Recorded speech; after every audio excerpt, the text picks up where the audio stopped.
الحمد لله الذي وكفى وسلام على عباده الذين اصطفى أما بعد فأعوذ بالله من الشيطان الرجيم بسم الله الرحمن الرحيم رب اشرح لي صدري ويسر لي أمري واحلل عقدة من لساني يفقهوا قولي. السلام علیکم ورحمۃ اللہ وبرکاتہ. ابلیس کا ایک قول ہے، مطلب شیطان کا، وہ کہتا ہے کہ جب میں انسان کی 3 چیزوں پہ قابو پا لیتا ہوں تو میرے لیے اس سے اپنا کام نکالنا آسان ہو جاتا ہے. جب وہ گناہ کو بھول جاتا ہے، نمبر 1،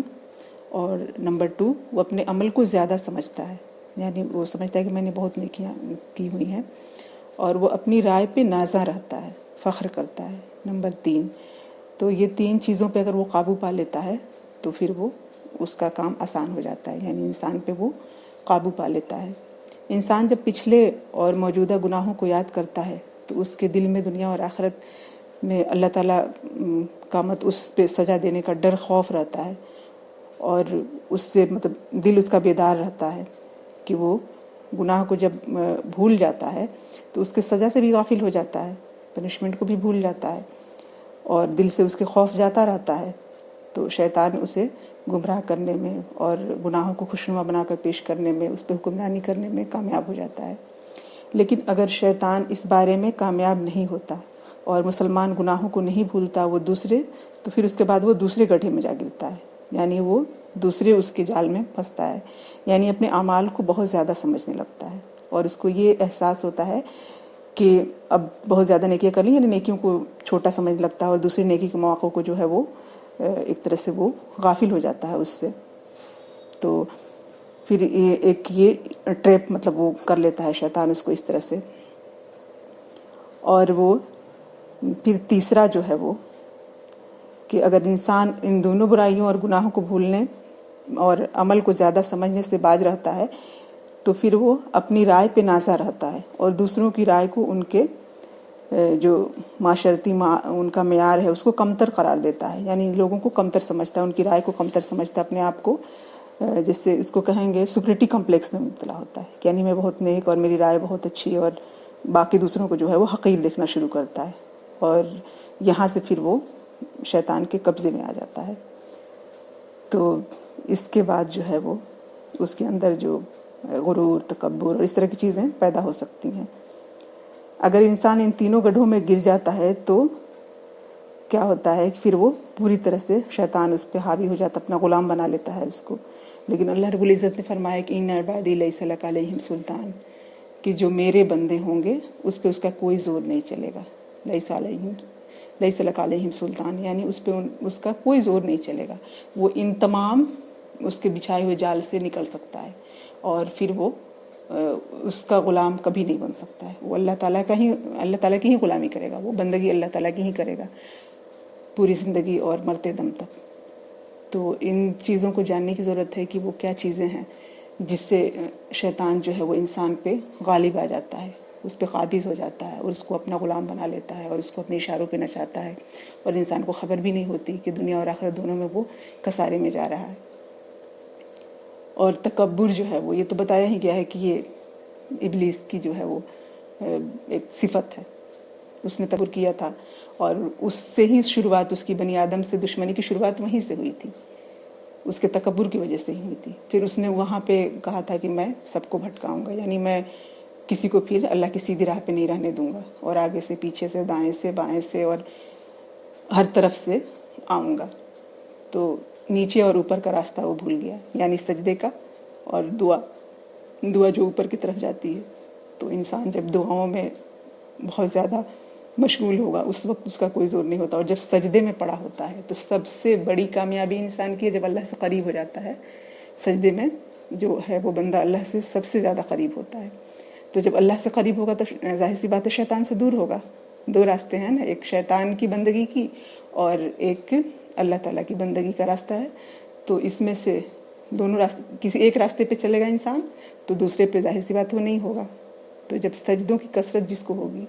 تو اس پہ شیطان کا زور نہیں چلتا، اس وقت وہ سب سے زیادہ بے بس ہوتا ہے اور بہت زیادہ روتا ہے جب بنی آدم کو سجدے میں دیکھتا ہے. تو سجدے کا راستہ ہے اور دعا، نیچے اور اوپر 2 راستے اس نے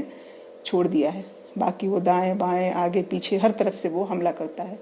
اور انسان کو اس کی نیکیوں کو بڑا کر کے دکھاتا ہے، خوشنما کر کے دکھاتا ہے گناہوں کو کہ چلو یہ تو کچھ نہیں ہے، ایسا کرنے سے کچھ نہیں ہوتا ہے، اور یہ بھی کہ اللہ تعالیٰ کا غفور رحیم ہے، چلو یہ گناہ کر لو پھر توبہ کر لینا، یا پھر یہ کہ تم تو بڑے نیک ہو اور دیکھو فلاں کو یہ تو ایسے ہیں ویسے ہیں، اور ان کو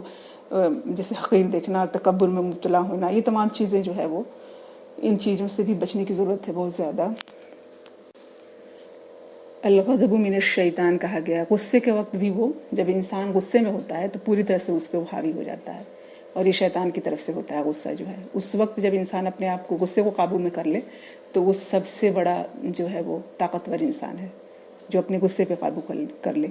اور غصے کے وقت جو کوئی معاف فرما دے کسی کو، یعنی اس وقت جو ہے وہ انسان چاہتا ہے کچھ اپنے سے جو چھوٹے ہیں ان پہ کوئی بھی اس طرح کی زیادتی کرنا چاہتا ہے غصے میں، تو اس وقت اگر وہ معاف کر دے تو وہ سب سے طاقتور انسان ہے، ایمانی طور پہ بھی اور ہر طرح سے۔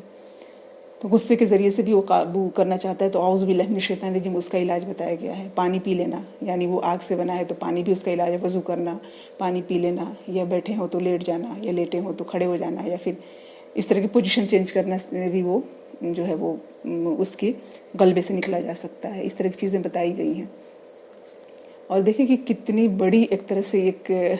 دعا ہے ہمارے پاس، اور ایک طرح سے اصلاح ہے۔ اعوذ باللہ من الشیطان الرجیم جو ہے وہ کتنا بڑا اصلاح ہے کہ اس سے اتنے بڑے دشمن سے انسان بچ سکتا ہے، جس کو کہا گیا ہے کہ انہ لکم عدو مبین، تم سے تمہارا کھلا دشمن ہے، اور سب سے بڑا دشمن انسان کا، بنی آدم کا۔ جب انسان پیدا ہوتا ہے جبکہ وہ دنیا میں بھی آنکھ کھول رہا ہوتا ہے، بالکل پیدا ہو رہا ہوتا ہے، اس وقت تو اس کا نہ کوئی دوست ہوتا ہے نہ کوئی دشمن ہوتا ہے، لیکن شیطان اس وقت بھی اس کو نہیں چھوڑتا، اس کو ٹچ کرتا ہے اور اس کو کچوکے لگاتا ہے، جس کی وجہ سے بچہ جو ہے وہ روتا ہے، یہ حدیث میں بات آتی ہے۔ تو یہ جو چیز ہے اس کے لیے جو ہے ماں ہے وہ اپنے بچے کو حفاظت میں دے سکتی ہے، جیسے حضرت مریم کی والدہ نے دعا کی تھی کہ انی اعیذها بک وذریتها من الشیطان الرجیم، کہ اللہ تعالیٰ میں اس کو، اپنی اولاد کو اور اس کی اولاد کو جو ہے وہ تیری پناہ میں دیتی ہوں شیطان مردود سے بچنے کے لیے۔ تو حدیث پاک میں آتا ہے کہ ہر بچے کو چھوتا ہے، وہ ٹچ کرتا ہے، سوائے مریم، حضرت مریم کے اور ان کے بچے حضرت عیسیٰ ابن مریم کو، ان کو نہیں ٹچ کر پایا تھا اس دعا کی وجہ سے۔ تو یہ دعا جو ہے قرآن پاک کی دعا، سورہ آل عمران میں وہ دعا ہے،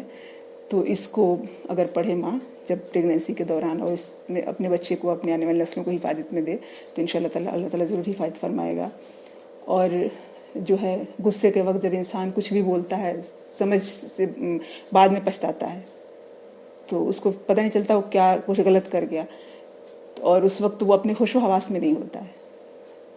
تو یہ اصل میں شیطان ہی ہوتا ہے۔ اور بھی بہت سی چیزیں جو ہے آپس میں لڑائی فساد، اور کہا گیا کہ جیسے اچھی بات کرو، سورہ بنی اسرائیل میں ایک آیت ہے جس میں کہا گیا کہ آپس میں درست بات کرو، اچھی بات کرو، کیونکہ شیطان باتوں کے ذریعے سے بری باتیں کہوا کے، غلط باتیں ایک دوسرے سے کہوا کے، اور ایک دوسرے کے بیچ میں نفرت ڈلواتا ہے، ایک دوسرے کو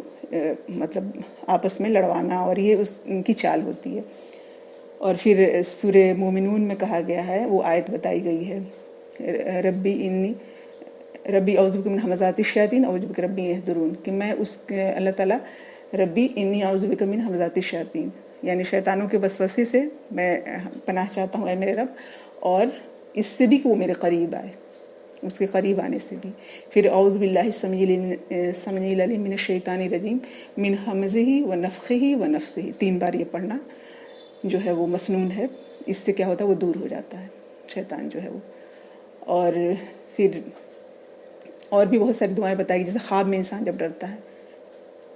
جگتے میں بھی وسوسے ڈالتا ہے، اور خواب میں بھی ڈراؤنے خواب جو ہوتے ہیں وہ شیطان کی طرف سے ہوتے ہیں، اس کے لیے بھی دعا بتائی گئی حدیث پاک میں کہ جب کبھی انسان کوئی ایسا ڈراؤنا خواب دیکھے تو اس کی کوئی حقیقت نہیں ہوتی، وہ شیطان کی طرف سے، تو کسی سے بیان نہ کرے، اور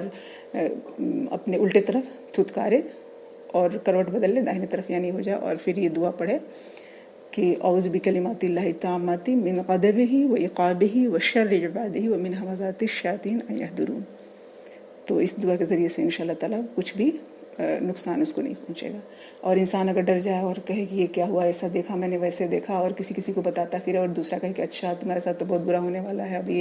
اب کسی کو دکھاؤ، کسی تعویذ گنڈے والے کے پاس جاؤ،